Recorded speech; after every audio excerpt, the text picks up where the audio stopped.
Master your day, master your habits, master your lifestyle. In today's episode 6, we are going straight into mastery for men, going through the different stages over the course of their self mastery, and depending on obviously what field you are going into, just reflecting back on my experience and what I have overcome with reaching out to getting mentors for myself, and starting off with the very first stage I would like to call would be the apprenticeship stage. And funny enough, I have had an apprenticeship where I was a first year electrician, and I completely failed that in terms of going to TAFE, where I had to learn on hand to the tools. I was very good with the tools, but then the math side of it, that's where I completely failed and burnt out, and that's where I struggled quite a lot and was not able to continue my apprenticeship starting off with that. And with today's episode, a lot of it would be reflected on the book Mastery by Robert Greene. If you don't know who Robert Greene is, he is a philosopher, and he does have different books, and the way he reflects on different historical figures, to me it's one of the most in-depth and best ways to reflect it back onto your own life that we do have today in the modern world. And it's just how he sort of targets and tackles on pretty hard topics. And one of them, like one of the books that I first started with, was Mastery. He has a few other ones. Probably the most popular one will have to be 48 Laws of Power. Awesome book. It's more on like mental warfare. And then he's got another book, The Art of Seduction, another great book. It's more on archetypes, I guess, if you're into that. He does have a new book, Some Sort of Human Nature. I haven't really gone into that one. But for me, Mastery it's like a book that I sort of have read more than 10 times. Each time I go back to it, there's something refreshing and new that I find I'm going through in the point of my life. So just reflecting on that with today. So the first part that he does mention is the apprenticeship stage and what that's all about. So finding the right apprenticeship, obviously, for yourself. That's the hardest thing that I think most people do go through. Most men do find themselves leaving something like school and getting out there in the real world and finding themselves. For me, I was lucky enough to but be a part of different jobs. I reckon that's from in my 20s, having different jobs has got to be the best experience that I have, seeing how different places work, different teams, environments. And the first one I did was an apprenticeship when I first started as an electrician, and lasted for about 1 year. I had 2 different jobs in that first year, and both of them got rid of me as well. So I was not good enough to even stay in the jobs, and I wasn't good enough to stay at TAFE. So I completely struggled in so many ways. So that's the first time I was out there doing that. Then I went back into, I was always doing security as well, so just on the side on the weekends. So I was working Monday to Friday, normal hours, then Friday and Saturday night I was doing security. And I enjoyed it. I really liked that part of it. So the first part being, starting yourself off in a new career path, in a new hobby, even just like a lifestyle change. It's important to firstly just acknowledge, getting yourself out there and seeing, what sort of aligns for your values and what you want to grow on and master in the long term. There's obviously different stages. Let's go through the stages. So the first one would be an apprenticeship stage. So that's obviously starting off as a complete novice. I would say the time frame for that would be 1 to 3 years, I would say. And like most places, it's 1 to 4 years. Like if you go to university, or if you join the different other courses, I guess it's 1 to 4 years. But for me, it would be around 1 to 3 years. Everyone's different, and depending on what course you are going for, or what career path, or if you're taking on a sport and you're going to become professional one day. The second phase after apprenticeship would be the hero's journey.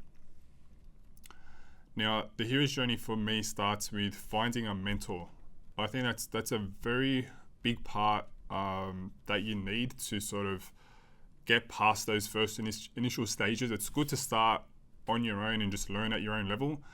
I wouldn't recommend having a mentor then because it's just analysis by paralysis. It's just too much information with whatever you're doing at that level, and they're trying to mold you into what they know is right, but you don't have your own sort of outlook with what you're doing already coming from yourself. So you're just starting out. And for me, my experience has always been having a mentor at the very, very early stages of starting something. It's always a setback in that they're just giving too much information, or they expect too much from you, and you haven't been able to find the groove or get into that process or get to the second stage, which is the hero's journey, where it's something that comes from within yourself, and there's that enjoyment and excitement and enthusiasm towards that as well. So the hero's journey, the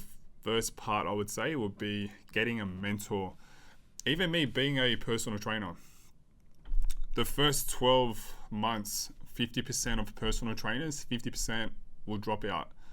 Mostly that all comes down to money. 100% it all comes to having clients, making enough money, getting the sales, the business, all that stuff happening. So for me, I started off in a gym, and it was only a small little gym. I was on my own and I didn't have anyone. Even the manager that was there, he was new, started the same time I started. There was a reshuffling of staff and everything at the time when I started. And it was the best thing because I completely fucked up so many times, and I re-evaluated what I needed to do. I needed to seek the answers for myself. I needed to get an understanding of how I liked to run a business, how I like to do the sales. And that all came from myself. And even today, I still reassess and look at different things for my company, but it all started from there. I didn't have no one to tell me what to do.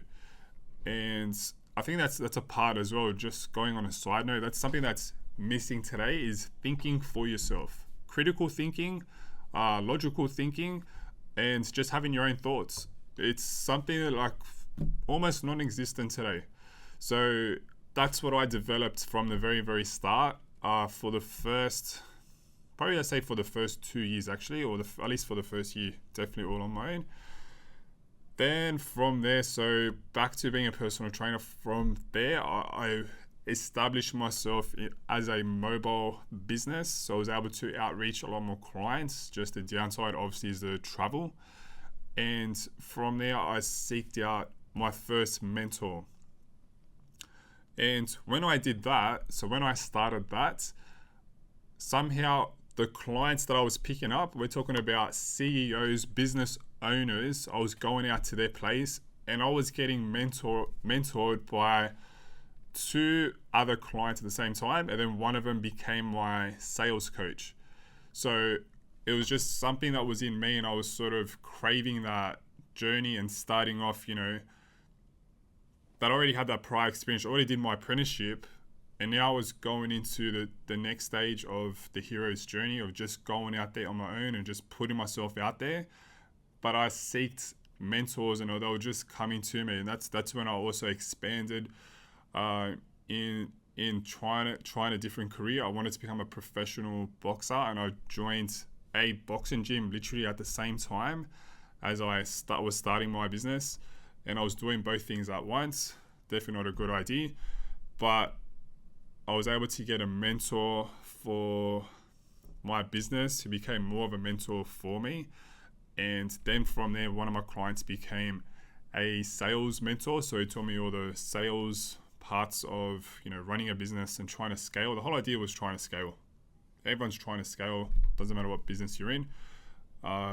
Definitely you're not trying to be happy where you're at. You're always trying to improve and do better. And that was a part that I sort of expanded and did. And I got help from the mentor at that time. And even now I sort of look back at the notes and what was given to me, as I'm still going through a lot of those processes and systems that need to be put in place for that to get to scale, to keep scaling. And again, everything that was given to me back then was too much. I didn't do any of it. It was way too much starting early on. The things that he was giving me, this sales mentor, was just ridiculous. It wasn't realistic to the level I was at. And that's why getting a mentor, I'm happy to say, sometimes is complete bullshit. There's a lot of online sophisticated people out there that want to teach you and give you some sort of insight in their course or something that's going to help you quickly scale. And you have to, a term that's from Alex Hormozy, it's you have to eat shit. You do have to go through you have to go through things on your own. You have to know what it's like to fail and completely fuck up. And that's what's missing with today. People just expect, like, personal trainers. Personal trainers are the best experience, like the best example for what I'm talking about. They think in the first 12 months they're going to have six figures. They're going to make $2,000 a week, over $100,000 in the first 12 months. There's no such thing. Even working with someone, you're going to work 38 hours a week. You're lucky if you're going to make past 50,000. If you pass that, then you should be blessed with where you're working. And if you can level yourself up into a higher role and get a promotion, that's great if you can do that, or start something on your own. But to go out on your own and you think you're going to work, going to earn that type of money, is just, that's how people get stuck with the quick fix and just looking at everything about money. For myself, since I've started my company, since I had my mentor the last 3 years, it's all been about putting it back into the business, back into the company. And that's what it's all about, I believe. And that's what I've learned. So now I'm on a different stage where I'm looking at franchising. I'm looking at taking on other people to help out with the business, because I still am stuck at a stage where I do most of the work, but there's also a part where I love doing that. Like even with doing this, I'm going to sit down and edit this video. I'm going to put it on all my channels and get the message out there. I enjoy doing that. I've been doing that for a long time. So passing it on to someone else would be the smart move to do that. Now, back to the stages. So you got the hero's journey, and after that, you're gonna return.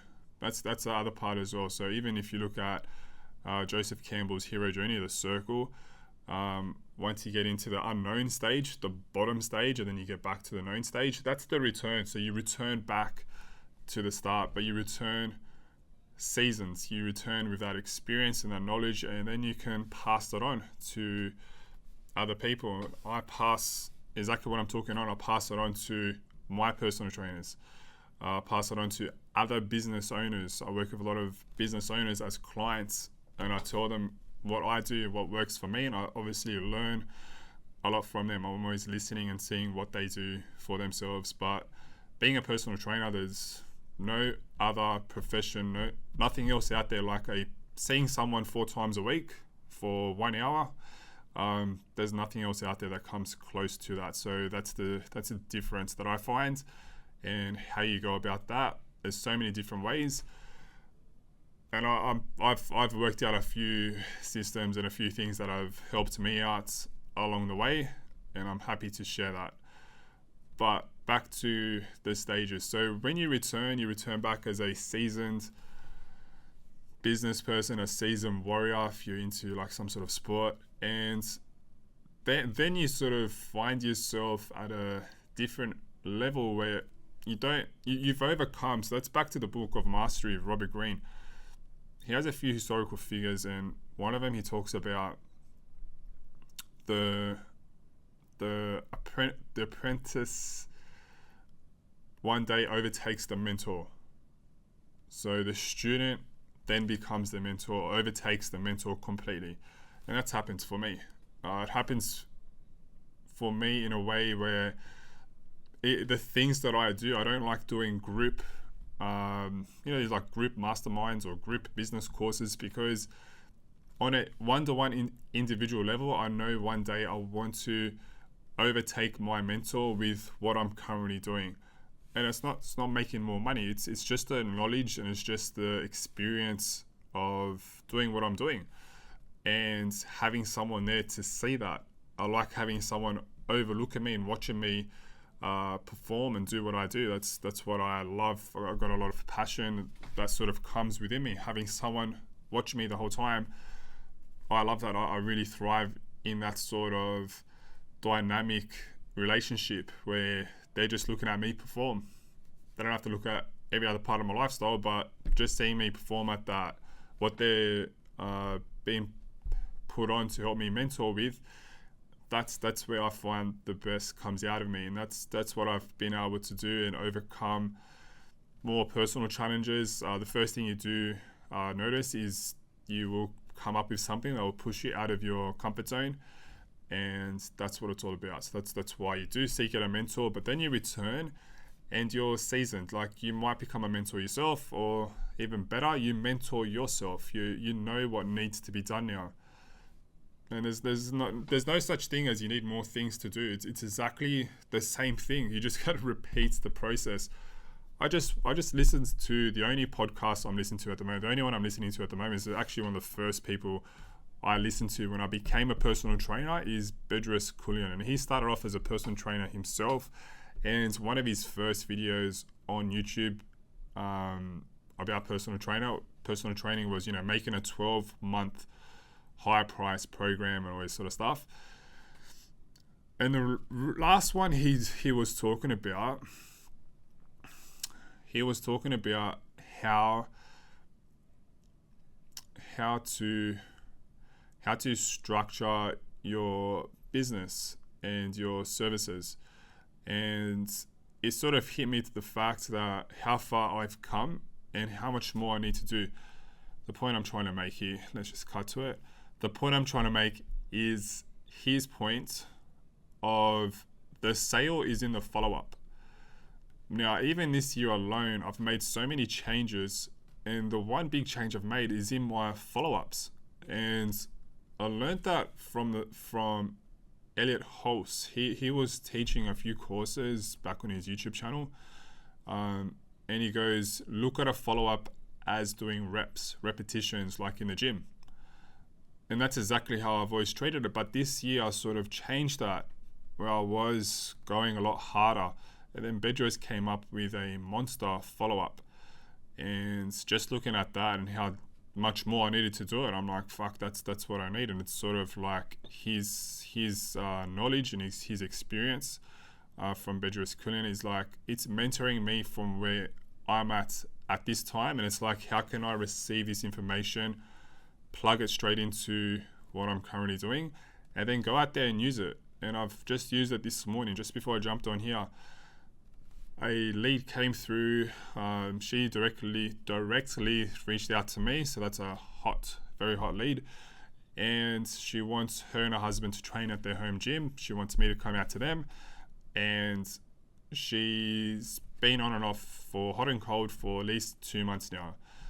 Every month I've sent an email, I've called her, and I've sent a text. And this morning she replied back, and then I just said, look, it's a great opportunity. I'm going to plug in Bedros Keuilian's monster follow-up. That's exactly what I did. I'm still waiting for the response. Obviously, I've got to wait 6 to 8 hours, as he says. And if you don't know what actually it is, the monster follow-up from Bedros Keuilian is you call them. I'm very big on that. I just jump on the phone and call anyone.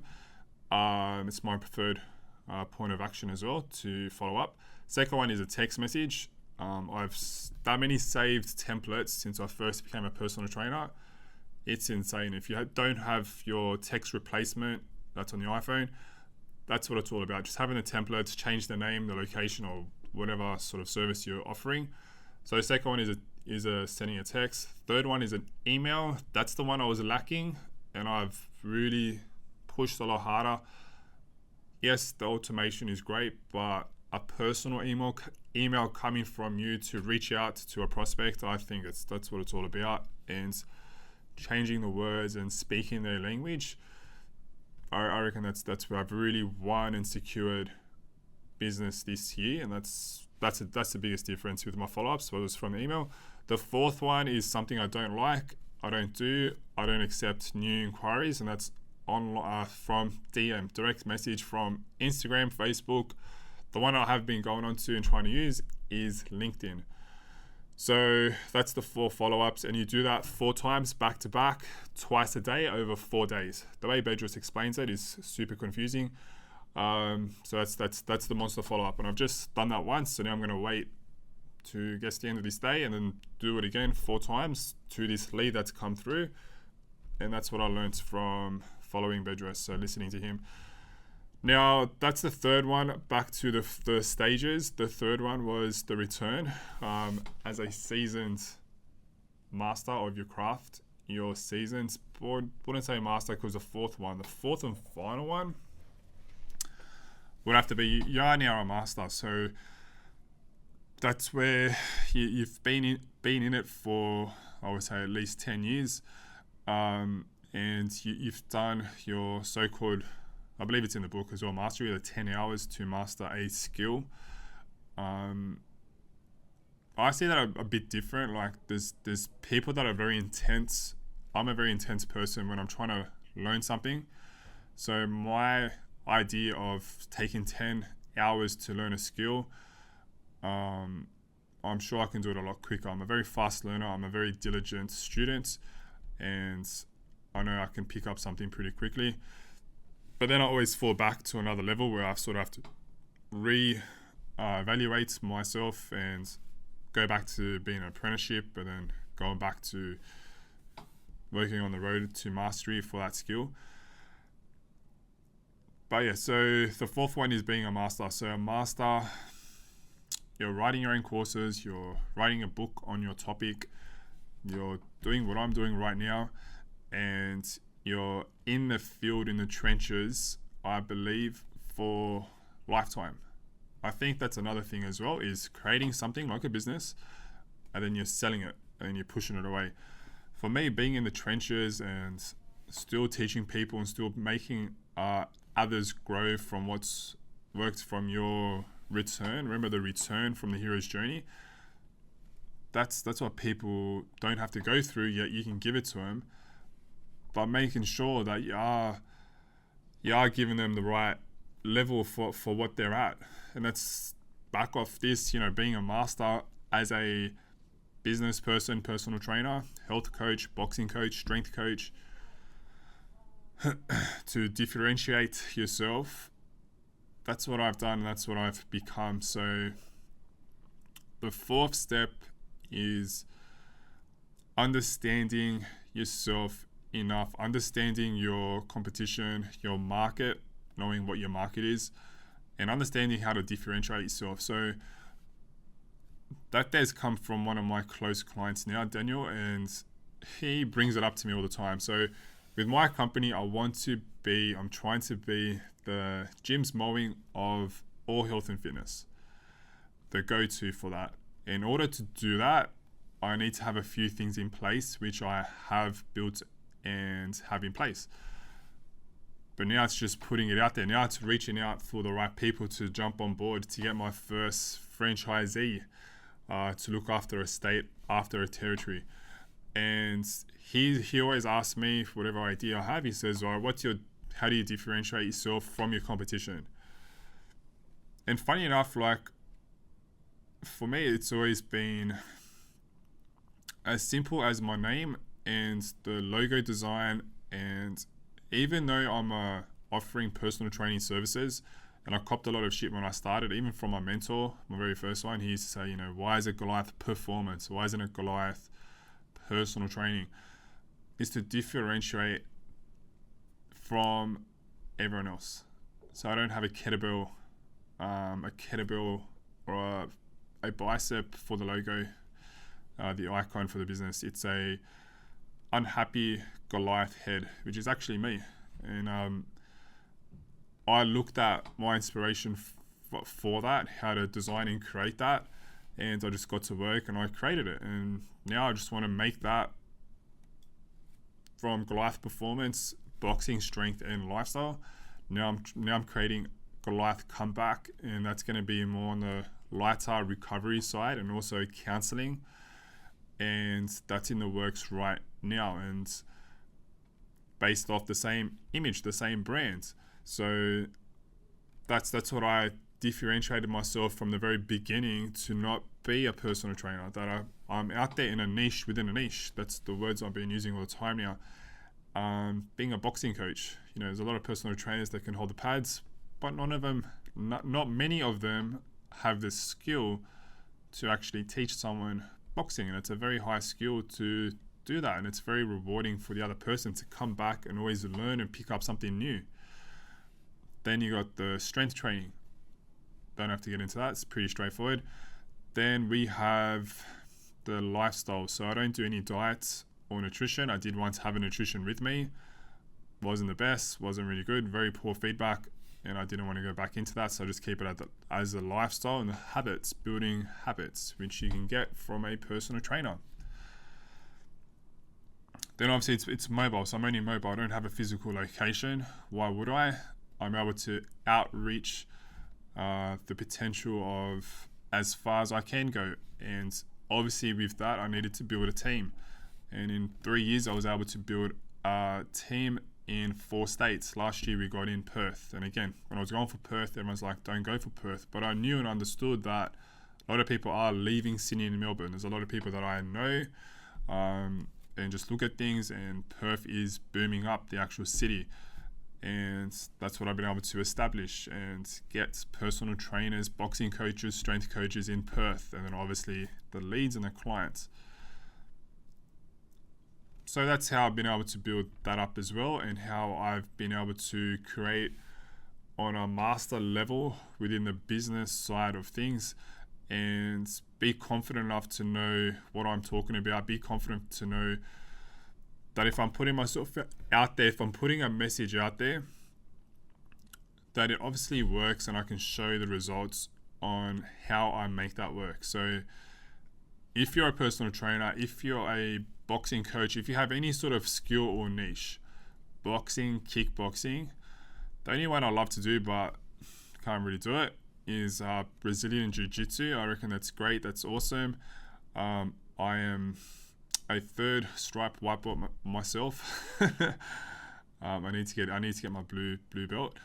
But if you're also into strength and conditioning for young athletes, I've been very big on that myself, and I really love that.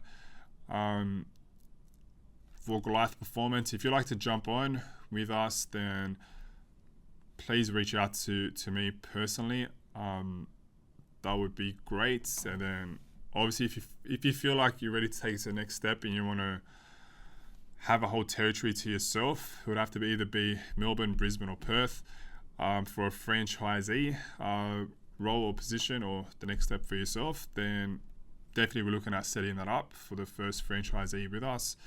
And then the Goliath comeback, so we're looking at Pilates, massive these days, so mobile Pilates instructor. We're looking for massage. We already have one lady on with us. She's absolutely awesome. So a physiotherapy, I should say, mobile physio, massage person. And then the third one would be a counselor as well. So providing the mental side, the recovery side, that was obviously missing with the physical side. So I've already got the physical side taken care of. We've got the best form of cardio, boxing, then the best form of fat loss, strength training as a lifestyle. And now we just needed the mental side, the recovery side, and a lot of clients and people that I work with, they already have that. And I'm like, why not create something that's sort of, it's quite juicy, but it puts it all together. And yeah, that's what it's all about. That's what I'm currently doing. So that's about it for today. So just recapping again. So with the 4 stages, I believe, with the mastery, self-mastery for men, whatever stages you're going through, if you're trying a new skill, the first one is the apprenticeship stage. Then from there, you're going on to the hero's journey, seeking out a mentor. Then the third one would be the return. The return with new knowledge, the return with new skills, your own style,